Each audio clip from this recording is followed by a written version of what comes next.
அரசின் மீதான நம்பிக்கை வாக்கெடுப்பில் வெற்றி பெற்றதைத் தொடர்ந்து முதலமைச்சர் எடப்பாடி பழனிசாமி, அமைச்சர்கள், அதிமுக எம்எல்ஏக்கள் ஆகியோர் ஜெயலலிதா நினைவிடத்தில் மரியாதை செலுத்தினர். சட்டப்பேரவையிலிருந்து மெரினாவில் ஜெயலலிதாவின் நினைவிடத்திற்கு சென்ற முதலமைச்சர் எடப்பாடி கே பழனிசாமி மலர் வளையம் வைத்தும் மலர்கள் தூவியும் மரியாதை செய்தார்.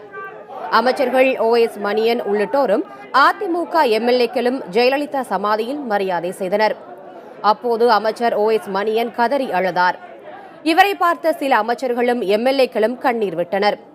இதைத் தொடர்ந்து அதிமுக நிறுவனர் எம்ஜிஆர் நினைவிடத்திலும், அதைத் தொடர்ந்து பேரறிஞர் அண்ணா நினைவிடத்திலும் முதலமைச்சர் எடப்பாடி பழனிசாமி, அமைச்சர்கள், அதிமுக எம்எல்ஏக்கள் மரியாதை செய்தனர்.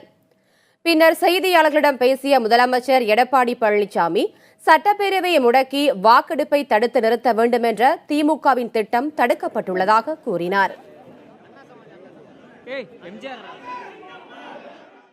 அத்தனை ஊடகங்களும் இன்றைக்கு சட்டமன்றத்தில் நடைபெற்ற நிகழ்ச்சியை பார்த்திருப்பீர்கள். எந்த அளவுக்கு திராவிட முன்னேற்ற கழக கட்சியைச் சேர்ந்த தலைவர், துணைத் தலைவர், அவருடைய சட்டமன்ற உறுப்பினர்கள்லாம் எவ்வளவு அராஜகத்தில் ஈடுபட்டார்கள் என்பதையெல்லாம் இன்றைக்கு உங்களுக்கு அத்தனை பேருக்கும் தெரியும். நான் சொல்லி தெரிய வேண்டிய அவசியம் இல்லை.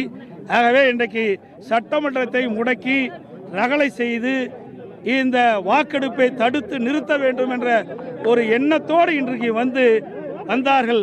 அவர் எண்ணம் ஈடேறவில்லை என்பதை மட்டும் இந்த நேரத்தில் தெரிவித்துக் கொள்கிறேன்.